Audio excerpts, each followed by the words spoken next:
All right, let's get started.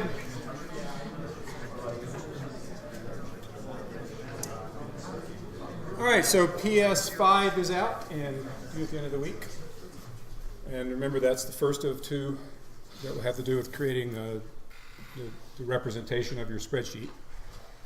And then PS7 will be where you'll put a graphical user interface around it, and that will be your first pair project. So you need to be finding a partner, because that'll come out in less than 2 weeks.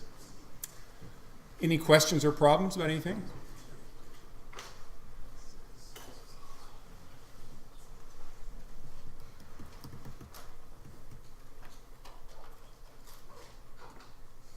Okay, well, I want to show you something. So we're to the point where everyone is having to merge, actually do actual merges when you merge the different branches. And as a result, the same questions keep coming up over and over again. So I just wanted to talk about them here and now and hopefully cut down on the number of questions. So if you merged a couple of branches, typically all you're going to have to merge is a solution.sln file, because that's the only thing that's been changed in both branches. And the solution.sln file just keeps track of all the stuff that go into your solution, in particular the projects. So here are a couple of things that can go wrong. I'm going to stylize just for this so you can see better. Up here is a project. A solution rather, it has two projects, PS5 development test and spreadsheet. Now one kind of question we get is, I'm getting this weird error that some DLL doesn't exist. One thing that can happen, and I'm not sure why, but when you do these merges, I just clicked on the properties of the solution. If you go to configuration, you'll see all the projects listed here. And sometimes they get unticked.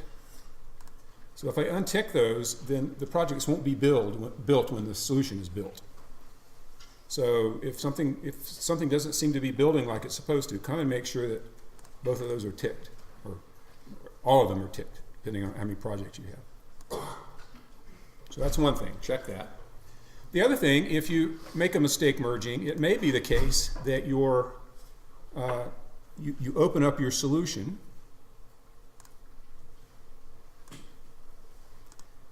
in horrors, there's nothing there. Okay? That's simply because the solution has lost track of the projects. Now, up here, next to the house, there's this thing, if you click on it, what it shows you is the actual contents of your solution folder. So this is just sort of like the file browser view. And if you open up spreadsheet here, you'll see that it contains all these folders here. Dependency graph, formula, simple test, and so on. Most of these folders are empty. They're just hanging around it's just a consequence of using Git. It leaves these empty folders around sometime. But the ones that you care about, PS4 development tests, there's your code, there's your project file, spreadsheet, there's everything you need there. So it's there, it's just that the spreadsheet project has forgotten about it. So if we go back to this view, right-click on spreadsheet, add existing project, and then we just gotta navigate to it. So spreadsheet, PS5 development test. I click on that file, and there it's back. And then I'll do the same thing again, add existing project, and this time I want to add spreadsheet.csproj, and there it's back. So nothing was lost, it was just lost track of. Okay? Now, less common is you'll get a weird error about incompatibilities in the .NET framework. So if you click on the properties of a project, you'll see right there under application up here, you'll see where it says .NET Framework 4.5.2. So essentially, as I've made projects over the years, I've just used the latest version of .NET Framework, and this one's a little out of date. There's .NET 4.6.1 at least, and there are others that could be installed. Sometimes if two projects are using like a test project and the project being tested have different .NET Framework versions, problems can happen. So if you see that, just make them be all the same. You can just go change them all to 4.6.1. Okay? So those are some solutions to common problems. Any other common problems I should know about? I guess I would know about them, but any other questions I could answer here about weird things that happen with your solutions?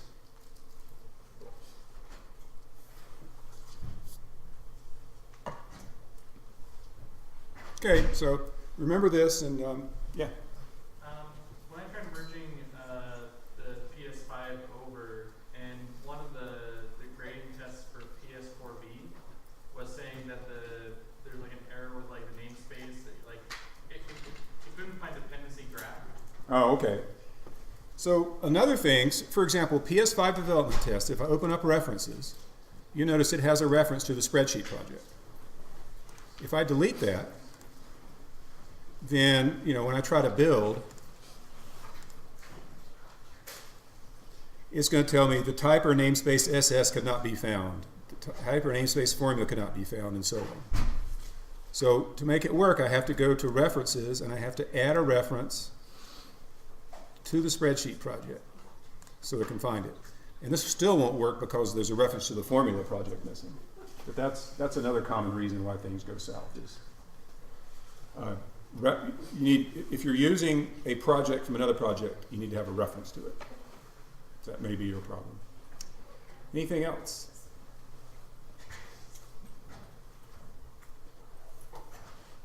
Okay. Back into the light. We were talking last time about a different solution. Let me go to it. In my examples repo, tasks, and we were talking about synchronization. So I just want to remind you what we were talking about at the end of class last time.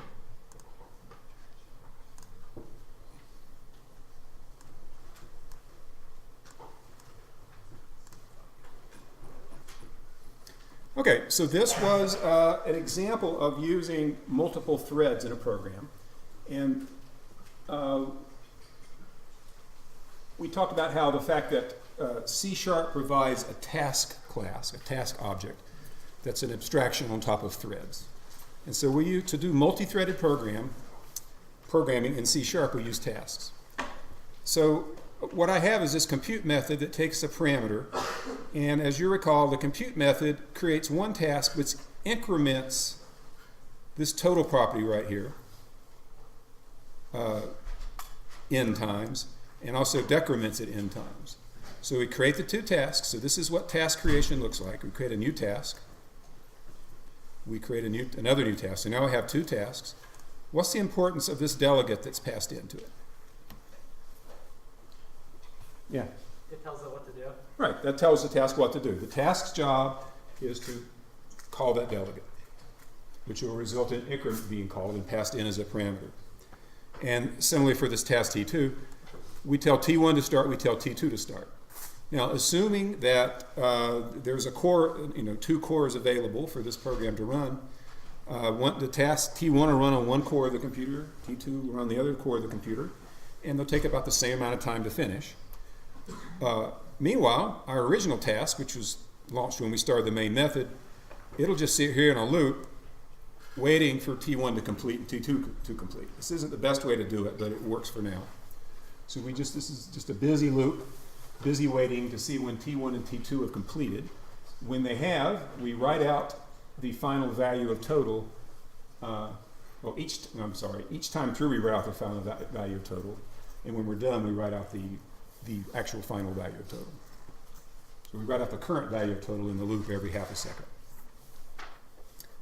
So both of those objects are, both of those tasks are manipulating this total variable. In fact, all three tasks are accessing total. Increment and decrement methods are writing it, and the main method is reading it right there. And this is what increment looked like. Ignoring the locks, while n is greater than 0, add 1 to total, n minus minus. Similarly for decrement. Now, what's the deal with these locks? What went wrong when we didn't use any locking? Yeah? Both increment and decrement, we're trying to use the same value of total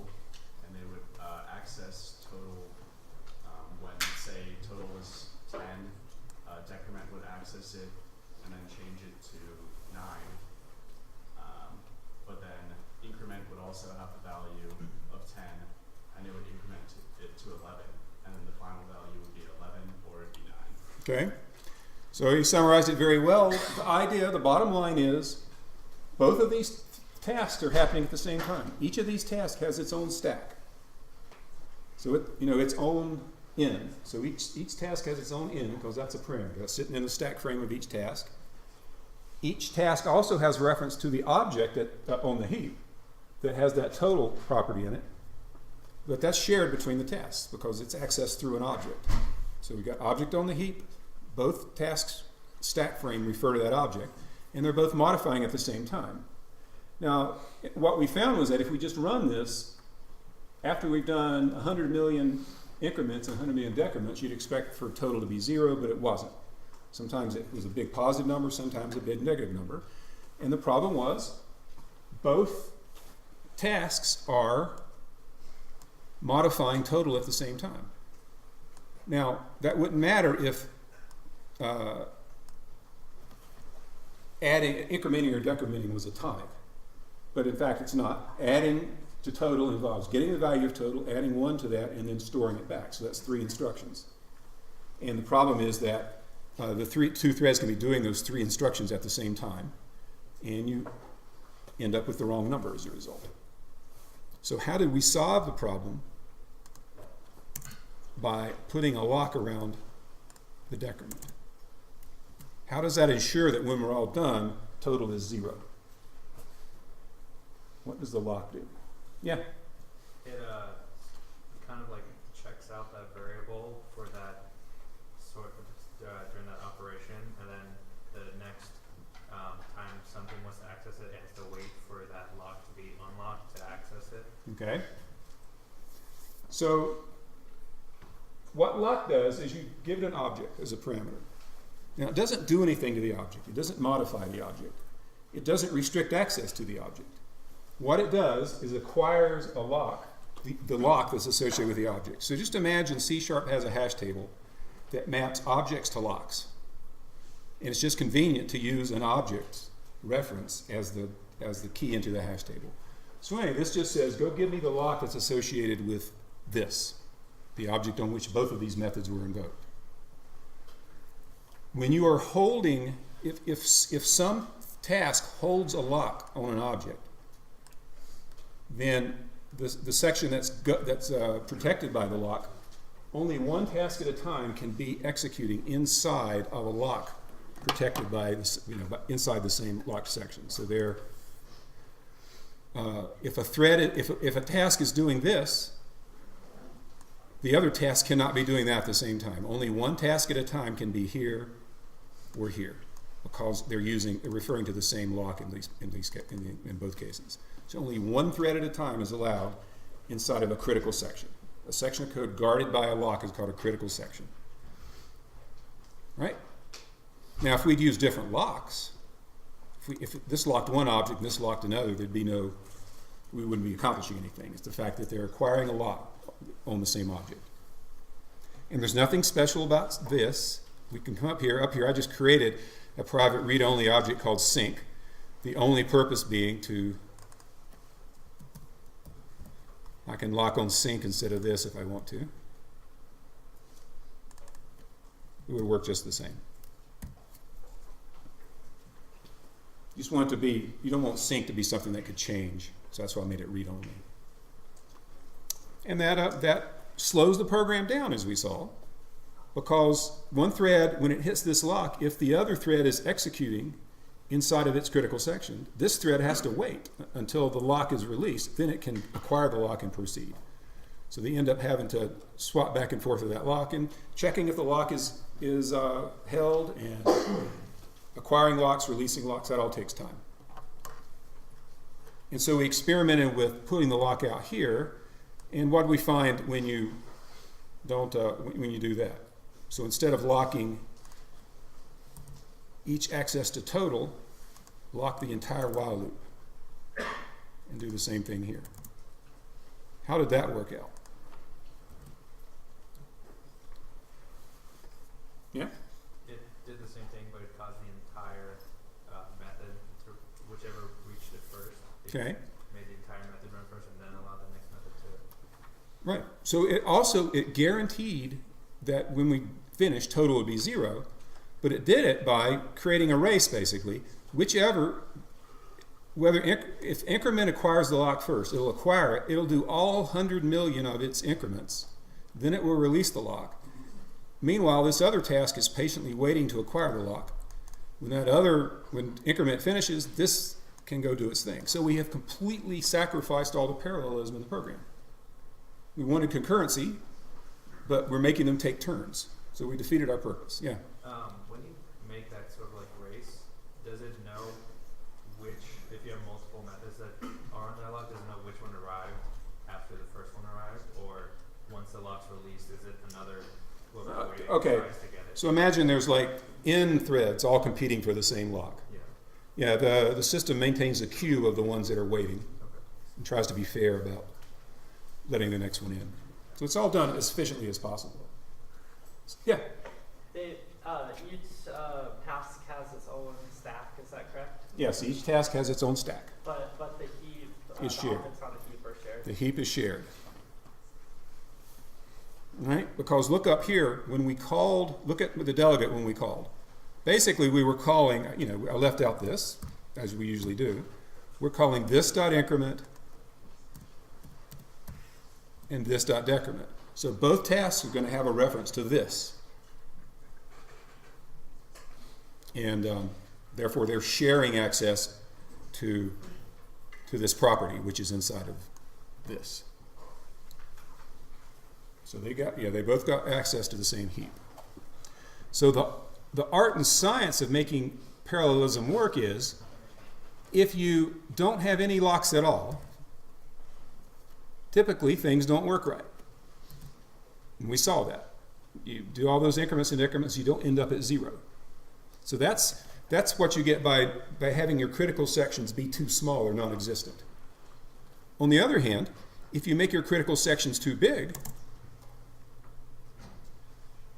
your program works correctly, but you've eliminated any possible benefit of parallelism because you're just making the tasks take turns. You might as well just use one task. If you hit the sweet spot, then you still get some speed up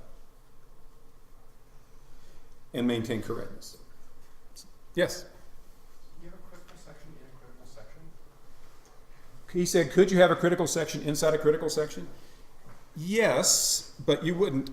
You would want to be using 2 different locks. It's not like you acquire a lock on A inside and enter a critical section, and then attempt to lock A again. That wouldn't serve any purpose. But yeah, you could acquire a lock on B from inside of the critical section for A. Yeah. Would you just make like a bunch of those sync objects to give them different names, I guess? Yeah. If you're using multiple locks, you could create, some. I mean, if you're creating objects for the purpose of synchronizing, make sure it's private. Well, certainly read-only. And it has to be, you got to make sure that it's a read-only object that's accessible to all the threads, to all the tasks, which we do here. Here it's an instance variable. I could have made it static. It may be automatically static because it's read-only. Okay, so that's the basics of multitasking. Now, of course, this is just an artificial example. We could have done the whole thing faster just by doing nothing because, total ends up at 0. It started at 0. Might as well avoid the incrementing. Okay, before I look at an actual practical example, let me just summarize what we talked about here. Okay, so we've talked about all threads or tasks share the same heap. As a result, you can have multiple tasks that can access the same object.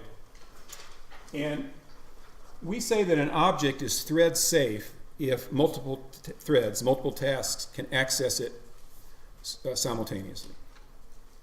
So think about like the linked list class in the Java library or the .NET library. We would say that a linked list is thread safe if multiple threads could be adding and removing things from the list at the same time. Now, do you think that linked lists in C# or Java are thread safe? No. Yeah, they're not. left to the user to use them safely. So if you're not doing multi-threading, you don't pay any overhead for locking. If you're trying to make concurrent use of a linked list or an array list or whatever, then you are responsible for doing the locking. Now, there are some objects in the .NET library that are advertised as thread safe, but the ones that we're using aren't. Think about any data structure you wrote for 2420. And think about all the care you had to do to make it work right and pass all the tests. Now imagine if you took that code unchanged and simultaneously had 2 unit tests on different tasks accessing the same list. You know, simultaneously moving pointers around in a linked list. It'd be a mess because you didn't write thread safe code. The goal in this game, if you're thinking about an object that's going to be used concurrently, the goal is to make it look like its methods were called in some sequential order, even though they weren't. So you do locking so that it looks like things happen sequentially. Now, small values, so things like ints and chars and bools in C# are thread safe. Meaning, if you read an int, that's an atomic action. It's safe to read an int while someone else is writing it. You'll either see, if you do that simultaneously, you'll either get the old value of the int or the new value of the int. You won't get one where some of the bits have been changed and some of the bits haven't. So it'll look like the access and the read went in some order. Larger objects aren't thread safe, even for reading and writing. So imagine a struct with multiple fields. If you are storing that struct at the same time that some other task is reading it, you may see something inconsistent. You may see that the first task was only partially done with writing it when you read it. So that's not automatically thread safe. And as we said, a critical section is a section of code within which only one thread can execute at a time. So we've seen all those points. I just wanted to show you. Some other terms that I use. So locks are a common method for enforcing critical sections, but not the only one. A block thread is a thread that's waiting for something. So 2 common ways a thread can block. You can be just waiting for some input. That's a blocked thread. You could be waiting for the web to respond. You made a call on the web. You're waiting for HTTP response to come back. You're blocked. Or you could be blocked waiting to acquire a lock. So threads can get blocked. Threads can get deadlocked. So imagine a critical section for A that you lock A, and then once you get in there, you lock B, and then you do your stuff. Another critical section where you lock B, and then when you get inside, you lock A. What could go wrong there?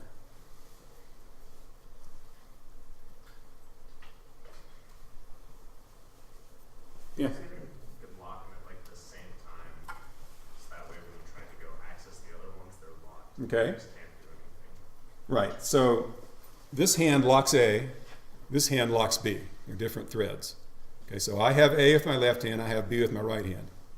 Now the hand that has a lock on A tries to acquire a lock on B. It's going to have to wait till this hand lets go of B, right? And then this one tries to get a lock on A. So it's blocked too. So neither can proceed until the other proceeds. And that's a deadlock. Both threads come to a screeching halt. So it's just one of many kinds of bugs you can have in programs that use concurrency that you've never seen before, that you don't have to worry about in a single threaded program. That's deadlock. All right, let's look at an actual useful example here. So this first one here is called primes.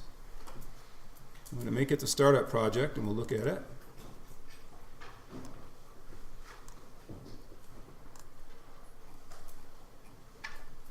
Okay, so what this does is it counts all the odd prime numbers between 1 and whatever that number is right there. And then it prints out how many primes were found. And this is not multi-threaded code, so the way it counts them is it has a method called count primes in interval that takes 3 parameters. It takes the starting point, min prime, the stopping point, max prime, and the delta, which in this case is 2. So what this call says to do is check to see if 1 is prime, check to see if 3 is prime, check to see if 5 is prime. So it looks at every second number because of this 2 right here until it gets up to max prime or beyond max prime, and then it stops. So if I just run this program here, it will tell me how many prime numbers there are in the interval. So let's run it and see. So it says counting primes from 1 to whatever that number is, stepping by 2. Now over here on CPU, if I hover the mouse, I found out, it will display that at time 3.086 seconds, it was using 14% of all processors, which is about 1/8. And there are 8 cores. So it's basically using a core to do this. And it took 14 seconds to find out that there are 910,076.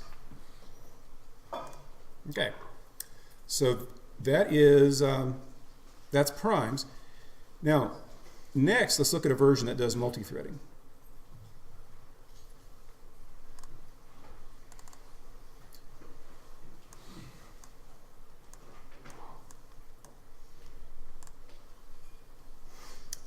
Okay, so here is the code, and it uses that method I just showed you, count primes in interval there. So there's a reference in this project to that project. And so what am I doing? What's my strategy here to actually do some parallel programming? How am I dividing up the work? Only giving half the numbers to each one. Right, I'm giving half the numbers to each one. So I'm having this first task start at 1 and look at every 4th number. So it looks at 1, 5, 9, 13. The second one starts at 3 and looks at every 4. So it's looking at 3, 7, 11, 15, and so on.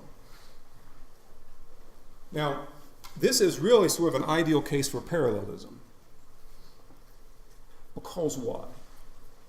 Why is this really going to double the speed of the program? Yeah. Because no matter what, both threads won't interfere with each Right. other. They don't have to talk to each other. The best case for doing multiple tasks is if the 2 tasks don't have to communicate, if they don't share, if they share the same heap, but they don't have to be using the same objects. So these 2 tasks don't have to talk to each other. So we ought to be able to speed things up by a factor of 2. Now, this is a different version than what I showed you before. Before I showed you how to create a task and then call the start method. There's also a static method that'll create it and start it all in one step. So this creates the task and starts it and returns the task. So we've got T1 and T2. What's happening right here? You're just adding the results since they're both in tasks. Okay, so T1.result. T1 is a task. So what would T1.result be? The total number of primes in it. Sure, the total number of primes, but how does T1.result get its value? It looks like a property of the task. Where's that value coming from? And also another question is, this is a task of int. What does that mean? We didn't see that before either. So where does the result come from? And why we're saying task of int? Yeah. Is it the return value the method has? It's the return value of the delegate, right. This delegate returns an int. And we know that because it calls this method and that method returns an int. So what this says is T1 is a task that's computing an int for us. So what this code does here, T1.result and T2.result, is going to be the return value of the 2 tasks. Now, we launch this task. It's take a few seconds to run. We launch this task. It'll take a few seconds to run. Then we've got a 3rd task, the main task, that's trying to add T1.result and T2.result. How does that work? They're not done yet. See, our main task will hit that addition right away. Those 2 tasks are still running. Now, before we loop to see if it was done yet. We're not doing that here. We're just diving right in. Anyone want to guess how this works? Yeah. Is there some sort of restriction in the count primes interval where like it can't return until? Okay, so we say, is there some kind of restriction? And basically, yes. The main thread will block. When you try to get the result of a task, the thread blocks until there is a result. So essentially, the main thread will go and it'll say, okay, T1, what's your result? And it'll block until T1 is done. Then it will find out what T1's return value was. And then T2 is probably done by that time as well, and then it'll do the addition. So the main task actually blocks, stops, and suspends until the other two can finish. Yeah? Could the type of task be different if the delegate can be casted to that type? Yeah, the type of the task would depend on the type of the delegate. Well, do they have to be the same, or can, like, if you cast like an into a double, could task be doubled with the delegate being an in? Well, it's going to have to be the type of the task is going to have to be compatible with the return type of the method. If we call different methods, we could have different tasks here. We'd have one return an int, one return a double. Okay, so let's try running this now. Let me start it.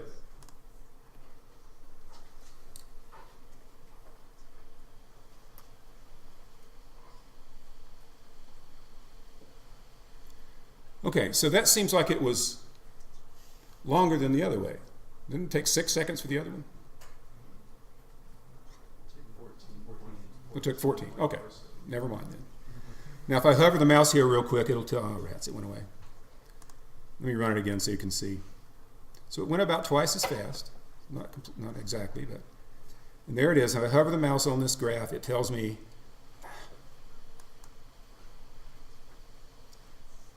that it's using 25% of all processors. So it's using 2 of the 8 cores to do that.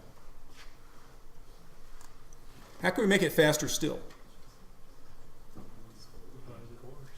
Why don't we use 8 cores? Okay, I got nothing much else going on the computer. So here is called primes in tasks. So I'll set that as a startup project. Let's look at it.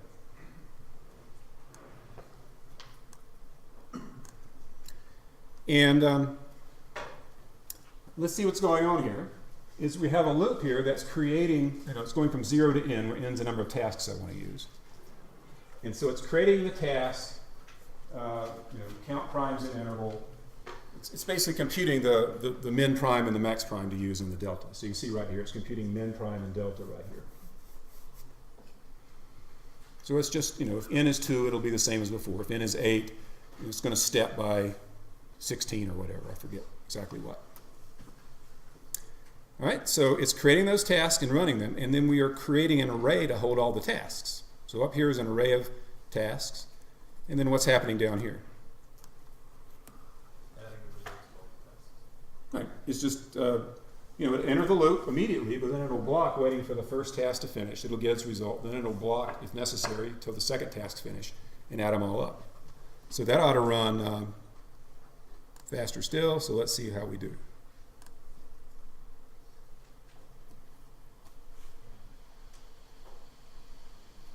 Okay, that took 4 seconds. How many tasks? 8. And I was trying to point out over here. It only briefly used all the cores. I'm not sure. I should have. It seems like I didn't get as much speed up as I expected. So let me try it not in debug mode. A little bit faster. Okay, what if I use, let's go,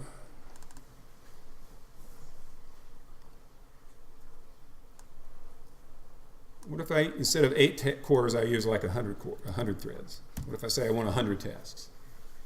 Is that going to make it way faster? Now let's see.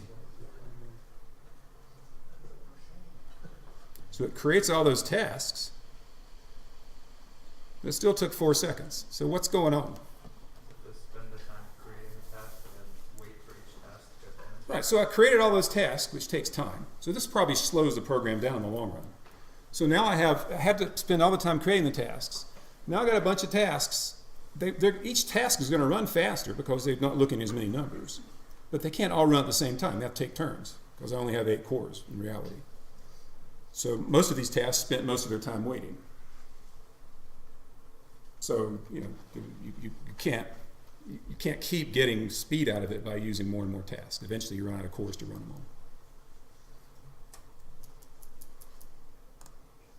on. Okay, let's take a break and we'll look at some fine points I went past.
All right, I wanted to call your attention to a fine point here.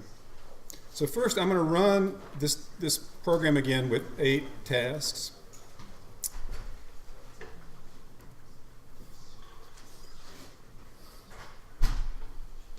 All right, so it got 910076 as the answer. Now, I'm going to change the program slightly. So there I'm computing, min prime is one of the parameters that I use down here in count primes and interval. So let's see what happens if I comment this out and just copy this part. Okay?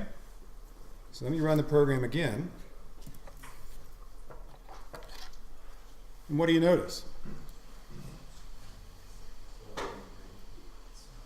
So it's counting prime, all of them say they're counting primes from 17 to the max, stepping by 16. All tasks are doing the same thing. So, what went wrong?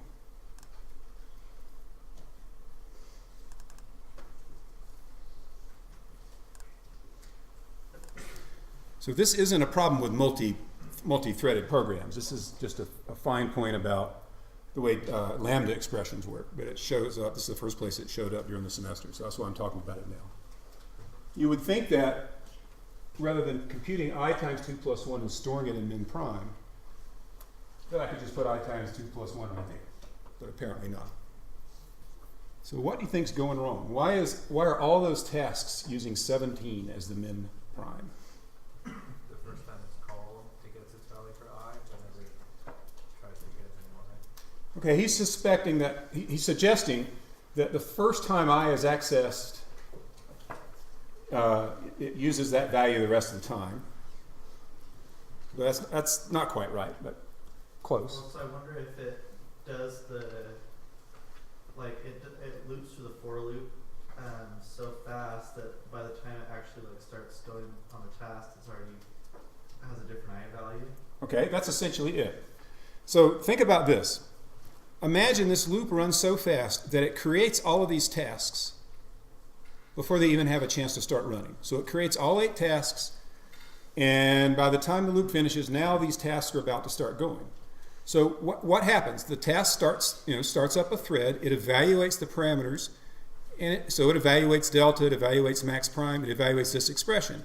But at that point, what is the value of I? The loop has ended. This I right here refers to this I up here, and when the loop ends, that will have a value of 8. Now, if it had happened that it creates one task, in fact, let's do it this way. That's why that's there. Now let's try it. So we'll create a task, then we will block the main thread for half a second to give this thread time to start running before we change I out from under it. Now, it should work as we expect. Okay, you see there's a delay between creating the threads, but we're getting the right answer, and they're working over the correct intervals.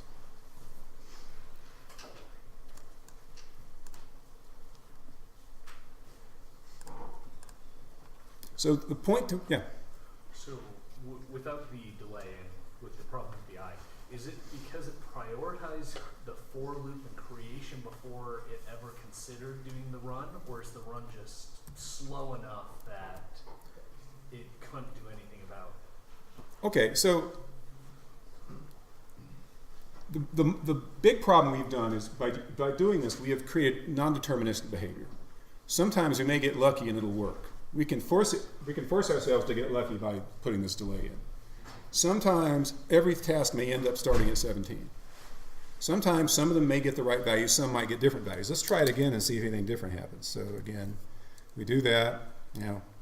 Okay. So What if you put a smaller delay on it? well, I didn't use any delay at all that time. Okay, so what if I went in here and delayed 15? Sure. Let's try that. Even that was enough to make it behave. Okay, so you see the problem. The reason this might be hard to understand is you may think that when the task is created, this gets replaced by its value. I'm sorry, when the delegate, when this lambda is evaluated, some value will be plugged in for this, some for that, and some for that. But the way the lambda works is you create it, it has a reference, it'll hold a reference to the stack frame that existed when the lambda was created. And when it needs to find the value of I, it'll go look in that stack frame. When it needs the value of max prime, it'll go look. When it needs the value of delta, it'll go look. Yeah. This doesn't actually have anything to do with the task, does it? Doesn't this have to do with the lambda? This has to do with lambdas, right? Oh, okay. This is it's just a coincidence that showing up the same day we're learning about something else confusing. Oh, So, okay. okay? So the solution is, okay, but there's an obvious question. If this lambda maintains a reference to a stack frame that existed when it was created, what happens when that stack frame is popped off the stack before the lambda has a chance to run, which can certainly happen here? Error. Or it won't run. Nope, not an error. Turns out that what happens is the lambda will have a reference to that stack frame, and if the stack frame needs to be popped before the lambda runs, that stack frame is basically moved to the heap. It needs to be kept around until the lambda is done running, because the lambda needs it to look up the values of variables. So the fundamental problem is this I is referring to this I up here, and by the time we actually get around to evaluating I, this I has changed. The solution is this.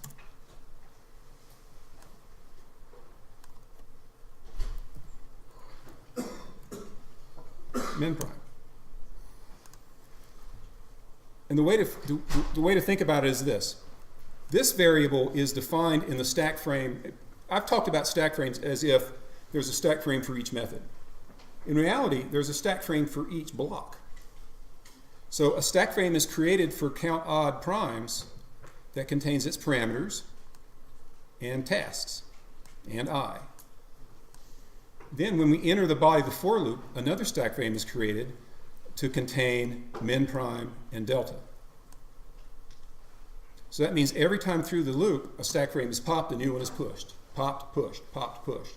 So given that information, why does it work to have min prime be defined inside the loop and then referred to in the lambda, where it didn't work to have it refer to I? Yeah. Because like you said, every time it goes to that loop, because we're exiting a stack frame, it's popping that min prime, the heap, and that min prime at that point was the variable, the value you wanted. And so now when the lambda looks for it, the value exists out there as what you want rather than... That's exactly right. So we enter, this stack frame is pushed that contains min prime. So it calculates min prime and saves it. It's sitting on the stack.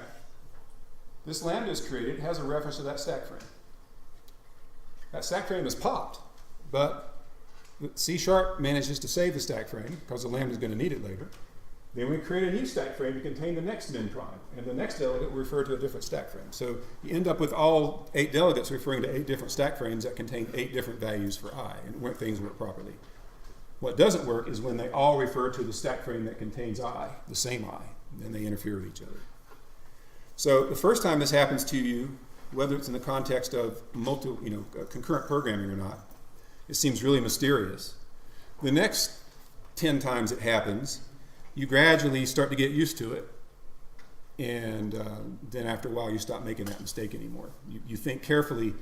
The very common case is when you're creating delegates inside of a loop, referring to variables that aren't local to the loop. So min prime is local to the loop. Delta, local to the loop. But what about max prime? It's not local. How do we get away with referring to a max prime, which is not in the, yeah. It's not modified? It's not modified, yeah.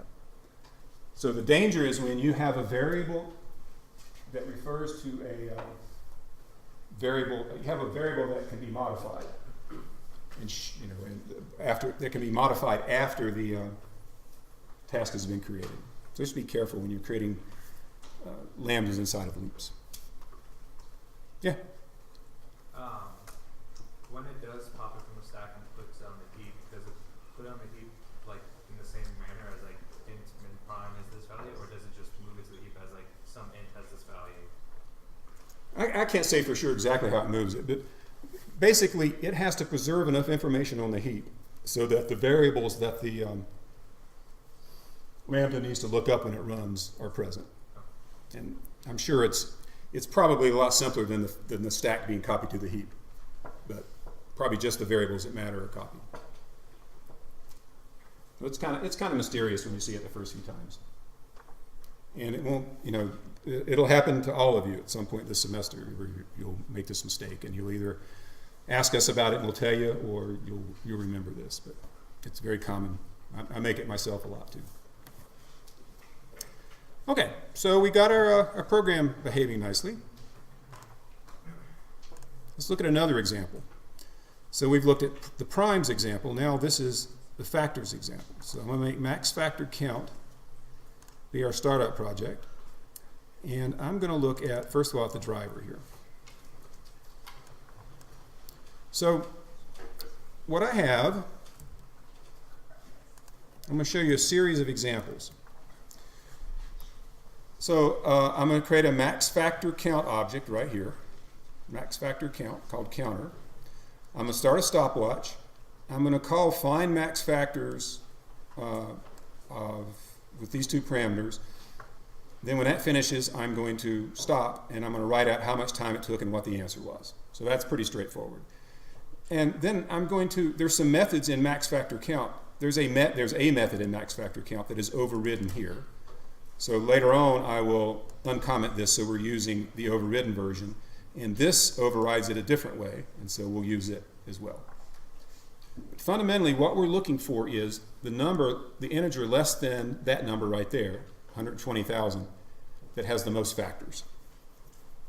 So like if we're looking for the numbers from 1 to 4, then we would say 4 has the most factors, because 1, 2, and 4, it has 3 factors. And this 8 is the number of cores to use. Okay, so we got that. Let's look at the actual class. Max factor count class. And let's see what's going on. Let's see what, we're going to see something else new about tasks. So this is find max factors. You get the upper limit of the range you're searching, and you get the number of tasks. And we're going to create multiple tasks to solve different slices of the program. So I'm using the same trick that I used for primes, in that I use different beginning points. So I give it a beginning point of 1, and the next one gets a beginning point of 2. So this begin parameter is going to, if n task is 8, it's going to be called with 1, 2, 3, 4, 5, 6, 7, 8 as the parameters. And why did I do this instead of putting I plus 1 right there? Yeah. Preserve the value. Right. That's just the problem we just looked at. So I do that. So I create all those tasks.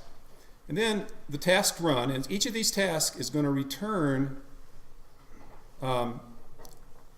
it's going to search some subset of the integers that I care about, and it's going to return the number that it looked at that had the largest number of factors.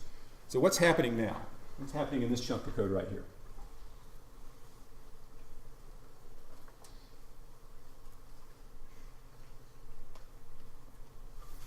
Okay, let me make sure you see up here. Tasks is just this array of all the tasks we created. So what's the purpose of this code right here? How is it working? Checks the current tasks max factors and compares it to its stored, and if it is bigger, it'll Okay. store it. So it's trying to find, each of these tasks found its own champion, its own number that had the most factors. One of them has the most factors of them all. And so we're just iterating through the tasks, looking to see who found the best number.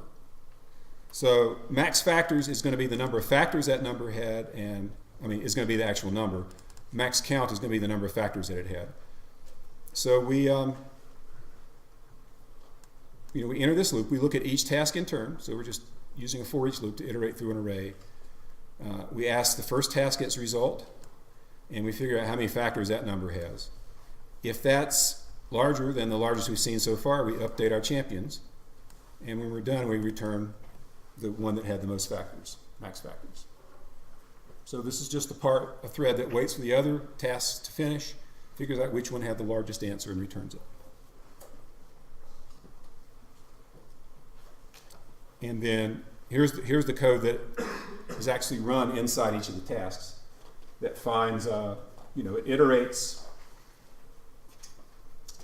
from a low to a high by the delta we give it. So it's looking at every 8th one or whatever. Whenever it finds a new number that's bigger, has more factors than one it's seen before, it updates its information. It also calls this method update statistics, which at the moment does nothing. That's the one I'm going to override. And then when it's done, it returns its max factor. So this is just single-threaded code. It's running on a single task, searching a subset of the interval. So let's see what the answer is. So we got all those tasks running. And it took 6 seconds, and it found that 110,880 has the most at 144 factors. All right. So that's our starting point. So I want to make sure you understand what's going on there before we add anything to it. So fundamentally, this is where the tasks are created, and the intervals are parceled out to be searched. This is where we wait for the task to finish, and we figure out which one returns the number with the most factors, and when we figure out what that number is, we return it to the main method that called us, which is timing us and displaying the answer. Okay? Does that seem straightforward enough at this point? So if I ask you, for example, to write a version of merge sort that used 8 cores to search quick, to sort fast, you sort of have enough information to do that now. I mean, how would you approach that? What if I ask you to do merge sort in parallel with 8 cores? Yeah? The first time you branch, you give each one of those a core, and then from there you can split it up and just continue out until you use Okay. the cores. So we described one way to think about it. But basically, if you have 8 cores, you'd split the array into 8s and call merge sort and sort those. So you get the 8 pieces sorted in parallel. Now you have 8 sorted arrays. How would you merge them?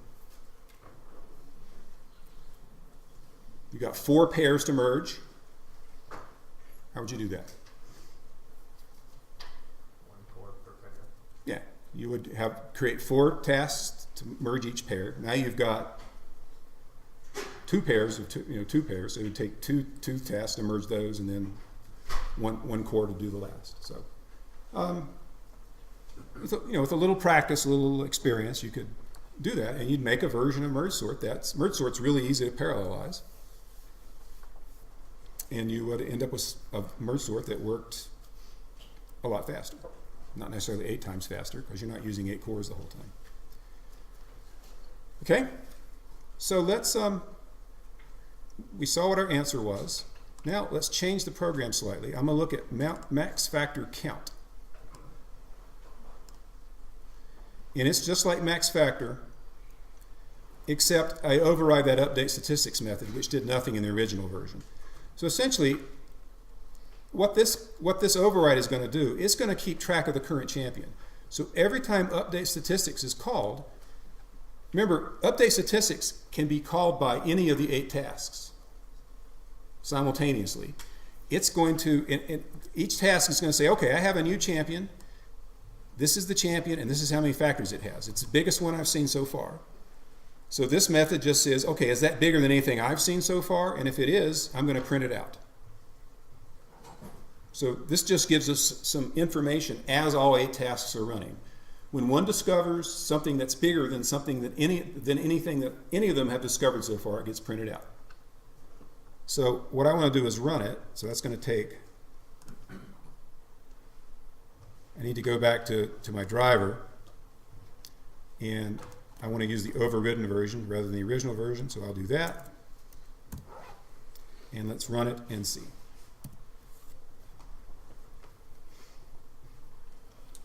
So we start seeing information right away, and it ends up, that ends up being the champion.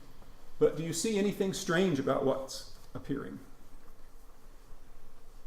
Are we at the... So apparently, as long as there's not any scrolling I need to do here.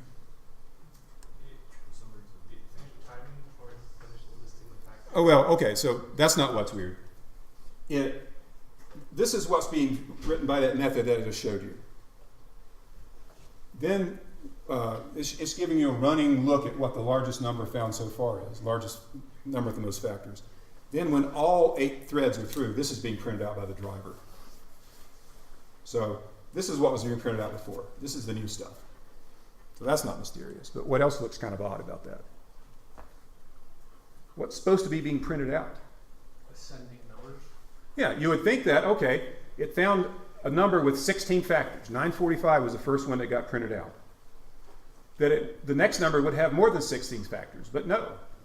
It says 36 has 9 factors, and then it goes to 18 and down to 4. And then 10 gets printed out, and then 6. But our code was written, let me remind you what the code looks like. Okay, there's max fact print. Okay? Anytime one of the tasks gets a new champion, it's going to call this method, and it's going to say, okay, if the task's champion is bigger than the biggest one I've seen, and I'm hearing from all the tasks, I'm going to print it out. So how come the numbers aren't ascending all the time? Yeah. They're accessing it at the same time. Right. Each time they have. Right. It's a concurrency problem. Multiple tasks, all 8 tasks are calling update statistics on the same object at the same time. And this is just like that increment problem we saw. Things are getting out of whack. Because imagine what happens if 8 tasks are simultaneously running this code. Right? Who knows what's going to happen? Multiple tasks are going to be bigger than initially. The current champion is 0, right? The max count is 0. So if a couple threads go at the same time, they're all going to have a max count greater than 0, and they're all going to come in here and start updating and printing. So what's the solution so that the intermediate statistics are increasing and they don't pop all over the place? Yeah. You could compare them after. Well, yeah, we could change the whole program so that it didn't give us a running thing. It compared afterwards. Or you say maybe do a check after you've done it to. Yeah, after you figure out the factors. Okay, maybe we could find a way, but what's the simplest fix? Yeah. Can we put a lock on it? Yeah, we'll just make this a critical section here. As long as we don't have multiple threads running in here at the same time, multiple tasks running that code at the same time, as long as only one at a time gets through, we're good. Now, will this put a bottleneck on the program? Will it slow the program down? A little bit. But why won't it slow it down a lot? Why is it not a complete bottleneck? It's not called all that often. It's only called by a task when the task finds a new champion. So it's not called for every number. It's called for every new best yet. So there'll be a bottleneck to update the statistics, but it's not for every number in the interval. So let's run it one more time so I can remember let's see how long it takes anyway. Okay, so that took 6 seconds. Okay. Okay, so back to here, we're going to go to driver, and now I'm going to use max factor count print sync, which also overrides that method, but in a different way. So here is, come on. So there's our overridden update statistics. All it does is it locks. All those threads were invoked on the same object. So they all share a reference to this. So we're going to lock this, and then we'll call the base update statistics method that you just saw. So only one task at a time can get into it. And you see the numbers go up now.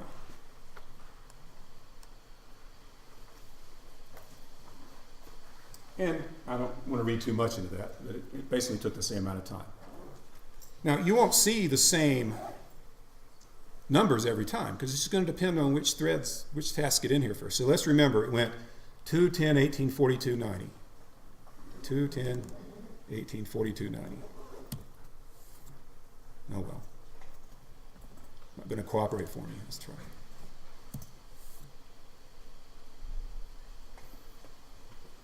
If we were patient and actually compared these things side to side, you'd probably find some differences. It's just little differences in how fast each of the tasks runs. Okay, so that's So the prime number example was one where there was actually no need to coordinate the two threads. You guys got the results and then dealt with the answers at the end.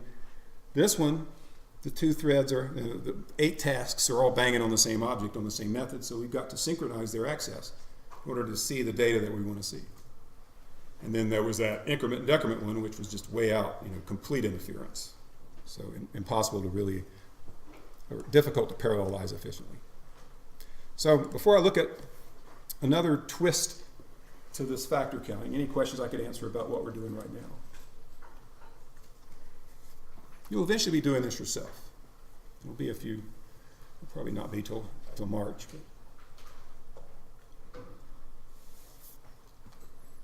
All right. Now, what I want to do is set this as startup project. And this is max factor count cancel. Well, let me run max, let me see what the driver is. So this is basically based on the code we just saw. I want to start with plain old. And let's go see what's new about this.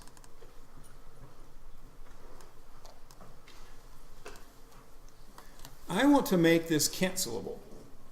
So basically, suppose that you're watching the output of this program and you get bored and you really don't care about the answer. You'd like to cancel it. So I'm going to make it so that there's a user interaction that can be performed to cancel. So here's what I'm doing. Here's my max factor class, max factor count. I'm creating a private Boolean, an instance variable called cancel, and I'm setting it to false. Then everything else is as before. I create the tasks. Well, not everything. This is where I create the tasks to do the parallel work. That's all as before. Then I am starting another task whose job it is to wait for a stop request from the user. And the job of that delegate is just to sit and wait, and if the user decides to cancel, then it takes care of canceling all those other tasks. And this is the code from before. So this is the only thing new. Wait for stop request. Now, what do you suppose, well, the only thing new in this method, except, and then you got this up here. So if you had to guess, what would you say that, where am I, is going to happen with this task right here?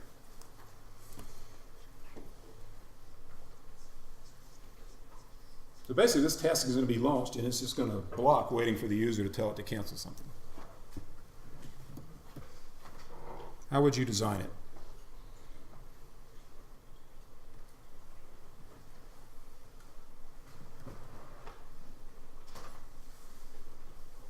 How can we make use of that instance variable cancel? Because notice, we're basically calling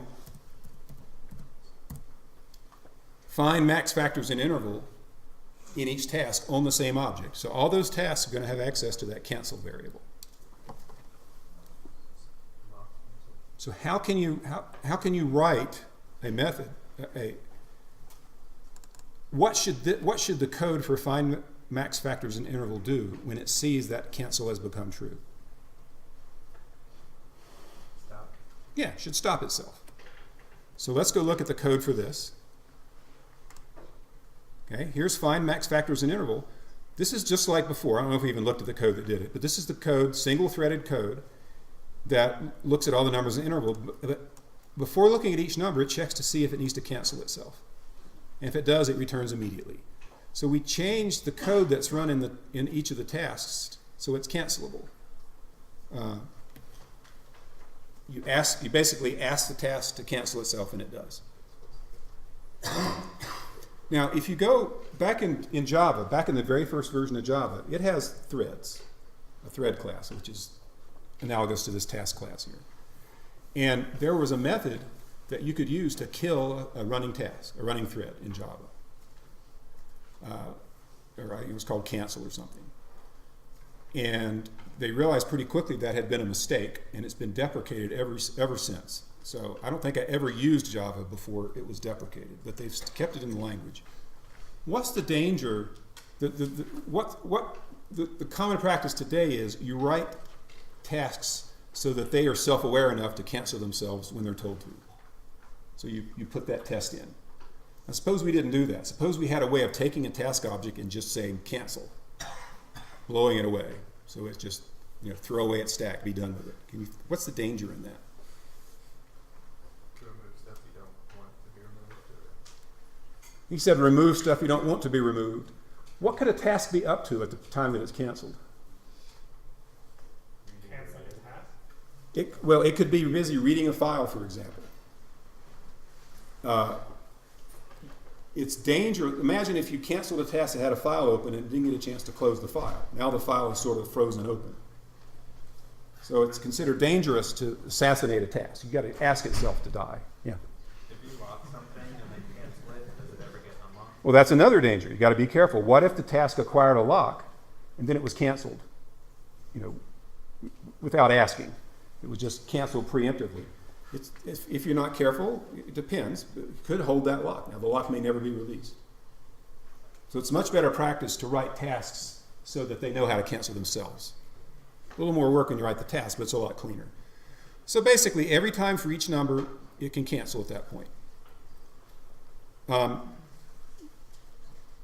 Let's go find this method here. So here's the method. Remember, we created another task whose job it was to cancel.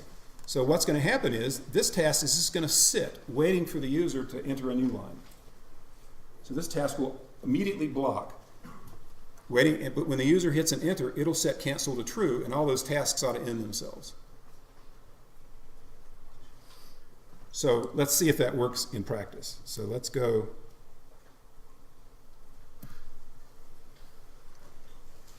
Oh.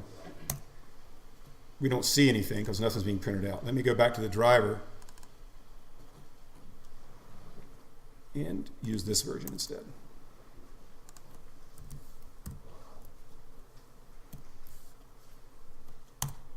Okay, so it started running, I hit enter, and all the tasks ended. And we end up with, it was canceled, so all of them return 0. I don't know why it won't say 0 has 2 factors, but. So so that was just an example of a way to cancel with that instance variable. Yeah?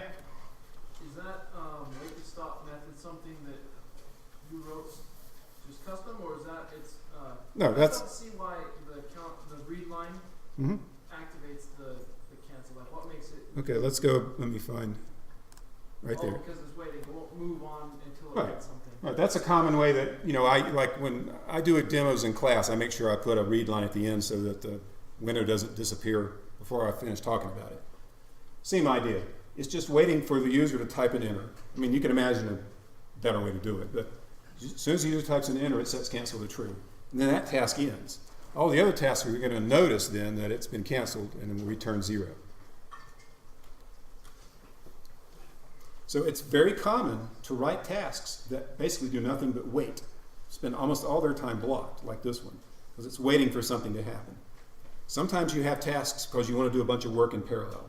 Sometimes you have tasks because you want to have one task to wait for something to happen while some other task can proceed with useful business until that thing happens. Now, what if the user never types an enter? It'll go until the full program's finished. Right, so it'll sit there blocked until the main task finishes. So depending on what kind of program you wrote, and in this case we're writing a console app. In a console app, when that main task ends, all the other tasks are, the whole program ends. So all the other tasks are just, that's one case where they are killed. Okay, now I'm going to show you another way to do it.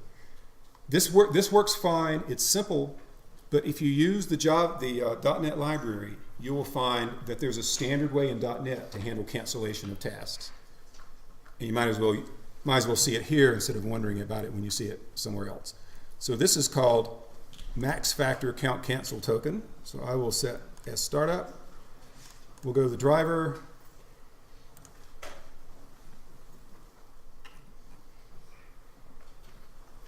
Let's look at the driver.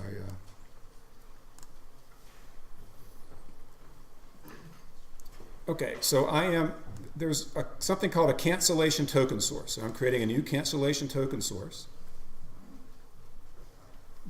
this is engineered a little bit different from the other one. Then I'm creating a task to wait for a stop request. And we give it the cancellation source. And then when we create each task, we give it an extra parameter, which is a cancellation token. So the idea is you create a cancellation token source if you want to be able to cancel something. You hold on to one end of it, and you give everybody else the token. Now, let's go see what you do with your end of it. Okay, this is just like before. User types a new line we call source.cancel. Now, what do you suppose that will do?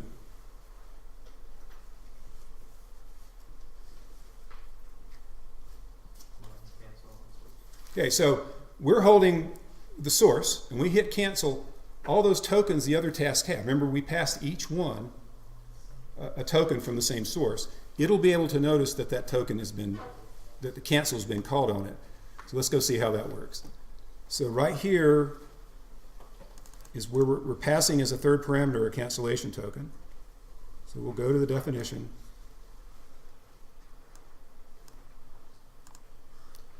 And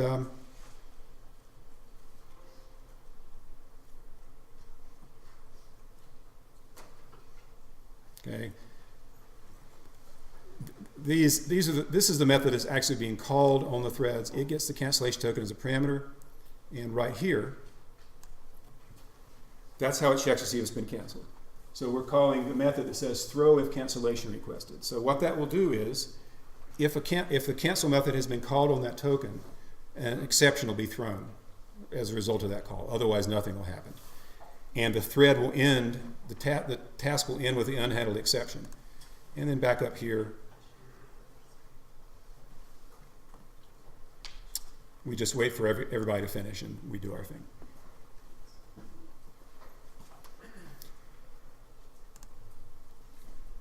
Okay. Yes? Is this kind of how listeners work in web apps? Where they're waiting for like a response from the user? It's hard for me to say exactly how they work. Possibly. Okay, so I tried to rush through the explanation of this and didn't do such a great job. So rather than try to rush even more, let's stop and I'll explain this a little better next time.